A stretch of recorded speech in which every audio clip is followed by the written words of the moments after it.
Hey everyone! Before this story unfolds, take a moment to breathe because what you are about to hear is not just a wedding story. It is a story of betrayal dressed as family love, of favoritism disguised as tradition, and of a daughter who learned too late that blood does not guarantee loyalty. If you believe in silent strength, delayed justice, and revenge served without shouting, make sure to like this video, subscribe to the channel, and welcome to Black Queen Dominion, where ignored women rise quietly and return powerful. This story began with a calendar date that should have been sacred. The day I was supposed to walk into a new life was marked months in advance, planned with care, paid for with my own savings, and emotionally carried alone.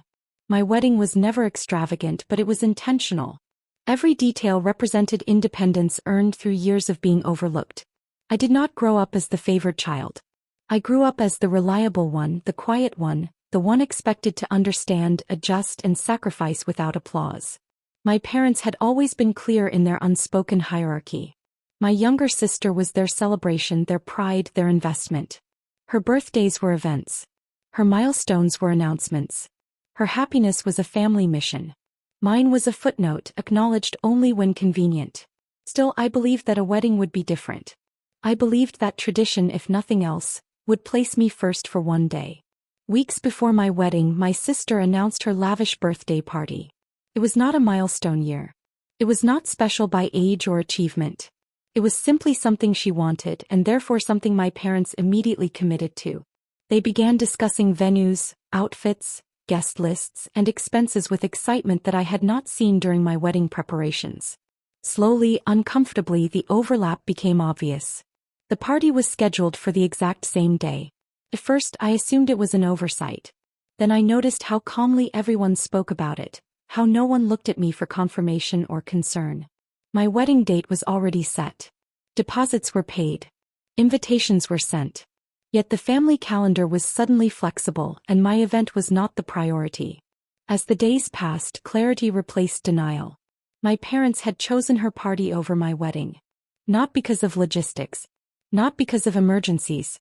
Simply because they wanted to. They framed it as fairness. They framed it as compromise. They framed it as me being mature enough to understand. In reality, it was the same pattern repeated in a louder setting. On the morning of my wedding, my phone remained silent from the people who were supposed to stand beside me. I did not receive reassuring messages. I did not receive last-minute blessings. I received logistics updates about a party happening somewhere else. My parents were not late. They were absent by choice. I walked into my wedding supported by friends who had seen my loneliness long before that day. I smiled for photographs knowing that the empty seats in the front row were not accidental. I stood tall knowing that this absence was a message. The ceremony was beautiful, but it was incomplete. There is a specific ache that comes from being publicly deprioritized by the people who raised you. After the wedding, while my life began to settle into something new and peaceful, the silence from my parents stretched longer. They posted pictures from the party. They looked happy. They looked proud. They looked unbothered by the absence they created. I realized then that closure would not come from confrontation. It would come from distance. I did not cut them off dramatically. I simply stopped initiating. I stopped explaining. I stopped filling gaps they never intended to close. Months passed. My career advanced. My savings grew. My independence became visible. I learned that healing does not always require forgiveness. Sometimes it requires observation. Then life shifted again. Slowly, subtly, the roles reversed. My parents' financial stability began to crack. Investments failed. Medical expenses rose. My sister's lifestyle remained expensive, but her contributions remained non-existent. The family that once ignored my resilience now needed it. The first message arrived cautiously, wrapped in concern and nostalgia. The second carried urgency. The third carried expectation. They did not acknowledge the wedding. They did not apologize. They simply assumed that I would step in as I always had. They were wrong. By the end of that year, I understood something powerful. The moment they chose her party over my wedding, they unknowingly chose their future as well. And that future no longer included access to me without accountability. As the weight of their choices finally began to settle, the story moved into a new phase. One where absence turned into regret and entitlement turned into desperation. The silence I maintained was not accidental. It was deliberate, measured, and protective. For the first time in my life, I allowed consequences to exist without interference. I did not announce boundaries. I did not explain my distance.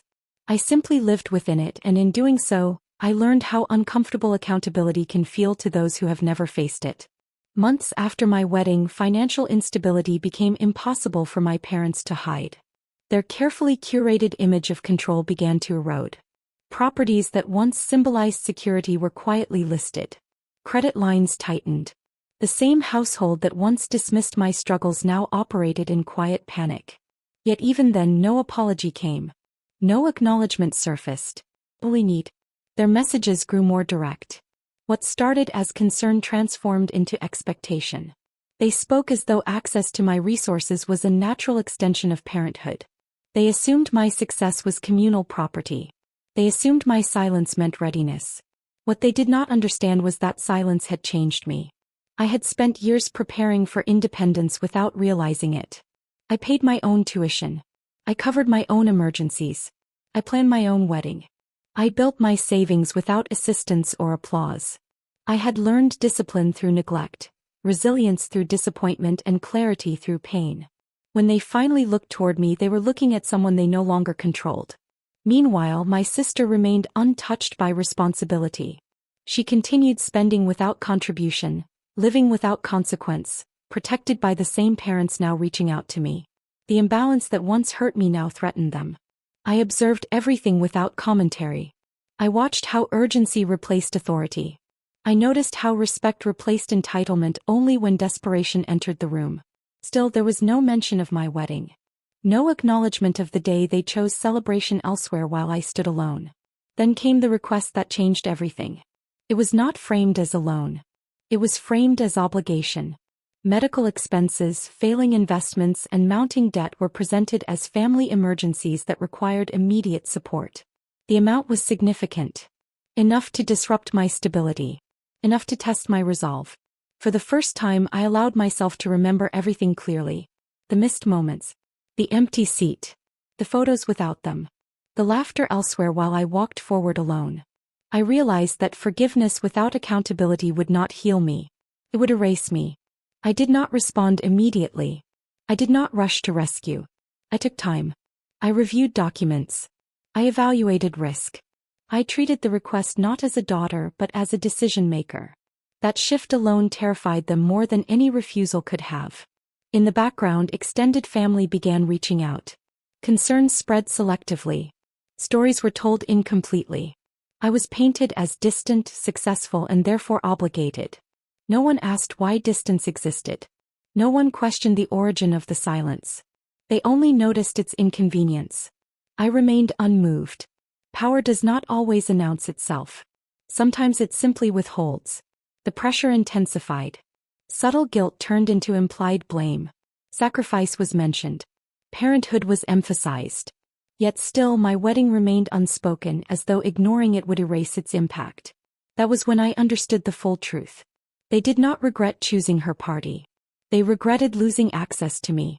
And that realization hardened something permanent inside me. I decided then that if help was to be given, it would not be unconditional. It would not be emotional. It would not be silent. Any assistance would come with clarity, boundaries, and acknowledgement. And if those terms were unacceptable, then the answer would be final. What they did not know was that the moment they needed me most was also the moment I was least willing to disappear for their comfort.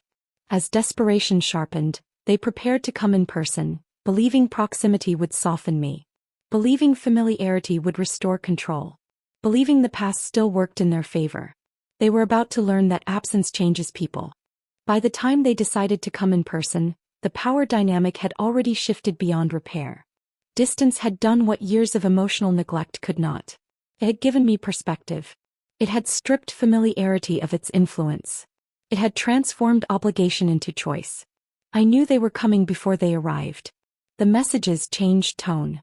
Urgency sharpened into insistence. Logistics were mentioned casually, as if showing up was a formality, as if physical presence would automatically unlock what silence had denied them. They believed proximity still held power. They believed seeing me would awaken something old and obedient. What awaited them was something entirely different. When they stood at my door, they did not find the daughter who once over-explained herself. They did not find the woman who apologized for boundaries she never crossed. They found someone composed, settled, and unmoved. Someone whose life no longer revolved around their approval. Their financial crisis had aged them visibly. Stress had replaced certainty. Confidence had thinned into anxiety. The authority they once wielded effortlessly now felt borrowed, unstable, dependent on my response. Yet even then, accountability struggled to surface. They spoke at length, filling the space with explanations and justifications. Circumstances were blamed. Luck was blamed. Everyone and everything except choice.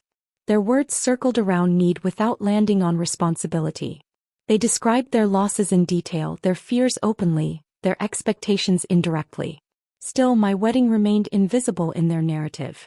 As they spoke, I listened with an attention I had never been given. Not because I owed it to them, but because observation had become my strength. I noticed how they framed my success as proof that I could afford to help. I noticed how they referenced family unity only when it benefited them. I noticed how my sister's absence from the situation went unmentioned, as though her role in their finances had never existed. They assumed that emotion would soften me, that nostalgia would blur lines, that familiarity would override memory. They underestimated how deeply clarity settles once denial is gone. When the moment arrived for response, I did not raise my voice. I did not accuse. I did not recount the past dramatically. I simply acknowledged reality. I acknowledged that my wedding day had been a defining moment. That absence speaks louder than words. That choices create patterns and patterns create consequences. I acknowledged that I had built my life independently because I had been left to do so. And that independence came with autonomy they no longer controlled. For the first time, discomfort replaced entitlement on their faces. They shifted. They adjusted. They waited for softness that did not arrive. I did not say no immediately. That was intentional. Refusal would have been easy. What mattered was recognition. I made it clear that any financial assistance would require transparency, accountability, and a complete restructuring of how they viewed me. This was not rescue. This was not obligation. This was conditional support based on respect and acknowledgement. The silence that followed was heavy. They had not expected terms. They had expected compliance. They had not anticipated that help would come with a mirror. In that silence, something fragile cracked. Regret surfaced not as apology but as realization. They began to understand that the daughter they dismissed had become the one holding leverage. Not through revenge but through restraint. They attempted to justify the past. They minimized the wedding decision. They reframed it as misunderstanding, as coincidence, as something that should no longer matter. But it mattered precisely because it had never mattered to them. I did not argue. I did not negotiate. I simply held the boundary. By the end of the visit, nothing had been resolved. No money changed hands. No agreements were signed. What changed was something far more unsettling for them. Control had officially left the room. After they left, I did not feel guilt. I felt calm. The kind of calm that comes from alignment. From choosing self-respect over approval. From realizing that love without accountability is not love but convenience. In the days that followed, messages arrived again, softer this time. Less demanding. More careful. They had tasted uncertainty and it had humbled them slightly. Still, something was missing. Something essential. They had not yet said the words that mattered. And until they did, the answer remained suspended. Because the truth was simple. Assistance without acknowledgement would only reinforce the pattern that broke me. And I had no intention of rebuilding what I had finally escaped. The balance of power now rested fully in my hands. Not because I sought it, but because they had placed it there through years of choice. And as pressure continued to mount, one final decision approached. One that would define the future of our relationship permanently. Time did what confrontation could not. It stripped illusions away layer by layer, leaving only urgency and truth behind. After their visit, my parents no longer moved with confidence. Their messages became carefully constructed, each word weighed, each sentence softened. The certainty they once carried had dissolved into hesitation. They were no longer asking as authority. They were circling as dependence. Their situation worsened quickly. Debts tightened like a noose. Medical bills escalated. Assets once considered untouchable were suddenly negotiable. The silence I maintained forced them into conversations they had avoided for decades. Conversations about favoritism, neglect, and the cost of assuming one child would always compensate for another. Still, accountability came slowly. Extended family pressure intensified. Concern was now public. Stories evolved. Whispers traveled. I was described as successful but distant, capable but cold. No one mentioned the wedding. No one acknowledged the choice that set everything in motion. The narrative was incomplete by design. I refused to correct it. The next time my parents reached out, the tone had shifted again. This time there was no urgency disguised as politeness. There was vulnerability, raw and unprotected. For the first time they acknowledged that they were running out of options. For the first time they admitted that my sister could not help them. The golden child had never learned how to carry weight. That admission mattered more than they realized. I agreed to meet them again, not out of obligation, but because clarity deserved a final stage. This meeting would not be emotional. It would be definitive. When we sat together, the imbalance was undeniable. They came prepared to ask. I came prepared to decide. The roles were no longer familiar to them, and discomfort settled in quickly. This time they did not speak first. They waited. I laid everything out calmly, without accusation or bitterness. I explained that help was possible but not automatic. That money could be transferred but access could not. That support would come with boundaries they had never respected before. I explained that acknowledgement was non-negotiable. Not a vague regret. Not a dismissive apology. Full recognition of the wedding choice and what it represented. An understanding that their absence was not accidental but intentional, and that intention had consequences that extended far beyond a single day. I explained that any financial support would be structured, documented, and conditional. No blank checks. No emotional leverage. No assumptions of permanence. This was not a rescue mission. This was a transaction built on respect. Most importantly, I explained that my sister would not be shielded from responsibility anymore. If I stepped in, she would step up. Financial transparency would apply to everyone. The family hierarchy they had protected would be dismantled. The room felt smaller after that. They struggled with the reality of it. Not because the terms were unfair, but because they challenged everything they had normalized. Accepting help meant admitting failure. Accepting conditions meant surrendering control. Accepting accountability meant facing themselves. I did not rush them. Power does not beg for acceptance. What surprised me was not their resistance but their fear. They were afraid of losing me completely. Not just as a resource but as a presence. The silence had taught them something they never expected, that access is not guaranteed even with blood. Eventually something shifted. It was subtle but real. Pride cracked. Defensiveness softened. For the first time the wedding was mentioned without dismissal. The choice was acknowledged as wrong, not misunderstood. The pain was recognized, not minimized. It was not perfect. It was not poetic. But it was real. I agreed to help under the terms I had set. A limited amount. A clear structure. A defined boundary. Enough to stabilize, not enough to erase consequences. Enough to assist, not enough to restore entitlement. The relief they felt was visible, but it was restrained. They understood that this was not forgiveness disguised as generosity. This was balance restored through clarity. After that meeting, the family dynamic changed permanently. Communication became careful. Expectations were managed. My sister's reaction was predictable: shock, resistance, resentment, but it no longer mattered. The system no longer revolved around her comfort. For the first time, I was not the invisible pillar holding everything up. I was the gatekeeper. And with that power came peace, not vengeance. I did not feel triumphant. I felt complete. Because revenge was never the goal. Respect was. As months passed, stability returned slowly. Not just financially but relationally. The absence of entitlement created space for something new. Distance with honesty, connection with boundaries. Yet one final test remained. One final moment that would reveal whether change was temporary or permanent. That moment would arrive when gratitude was expected to be expressed not through words, but through behavior. And that is where this story moves next. Stability returned slowly, the way it always does when it is rebuilt rather than handed back. The money I agreed to provide did its job, but it did not erase memory. It did not restore the old hierarchy. It did not return things to how they were. And that was the point. For the first time in my parents' lives, support came with structure. Payments were tracked. Expenses were transparent. Decisions were discussed instead of assumed. Every step reminded them that access to me was no longer unconditional. It was earned, maintained, and protected by boundaries that would not bend. At first, they treated those boundaries like temporary obstacles.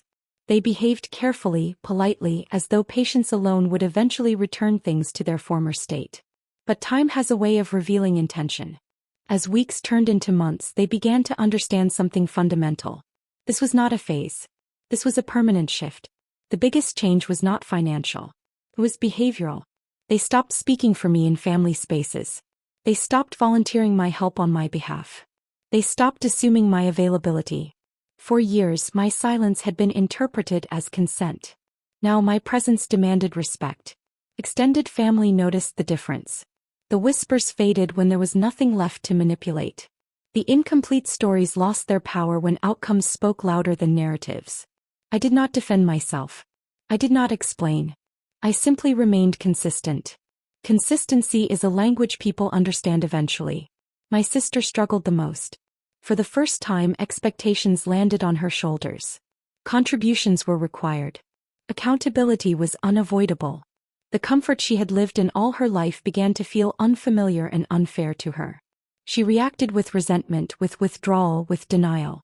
But the system that once protected her no longer existed. I did not intervene. I did not correct her behavior or soften the consequences.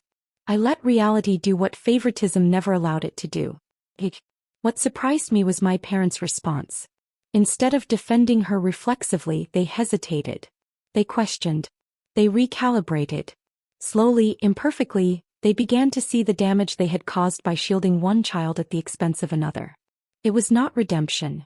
It was recognition. The true test came quietly without announcement. My wedding anniversary arrived. I did not remind them. I did not hint. I did not wait expectantly. I treated it like a normal day, grounded in the knowledge that whatever happened would tell me everything I needed to know. This time the acknowledgement came unprompted. It was simple, respectful, present. No excuses. No reframing. Just recognition of a moment they once dismissed and now understood the weight of. That was when I knew the lesson had settled. Not because they said the right thing, but because they did not center themselves while doing it. They did not ask for reassurance. They did not seek forgiveness. They simply showed up where they had once chosen not to. And that was enough. I did not suddenly become close with them. Healing does not require proximity. It requires safety. Our relationship became measured, intentional, and honest. I visited when I chose. I helped when it aligned with my values. I withheld when boundaries were tested. And each time those boundaries held. What I gained through this process was not victory over them. It was freedom from the version of myself that believed love required self-erasure. I learned that generosity without respect is self-betrayal. I learned that silence can be powerful when it is intentional. I learned that being chosen starts with choosing yourself. The wedding they missed did not break me. It revealed me. It showed me who I was without approval, without validation, without family applause. And in that clarity I built a life that no one could leverage against me again. My parents learned too late that favoring one child creates two losses. One grows dependent. The other grows distant. Repairing that damage requires more than money. It requires humility. They did not get their old daughter back. They got someone stronger. Someone who no longer begged to be prioritized. Someone who no longer confused obligation with love. Someone who understood that the most powerful revenge is not punishment but transformation. In the end, they came begging for money. What they received instead was a lesson that changed all of us. And that is how this story ends. Not with shouting, not with dramatic cutoffs, but with a woman who finally stood exactly where she belonged. Unmoved. Unavailable for misuse. And completely in control.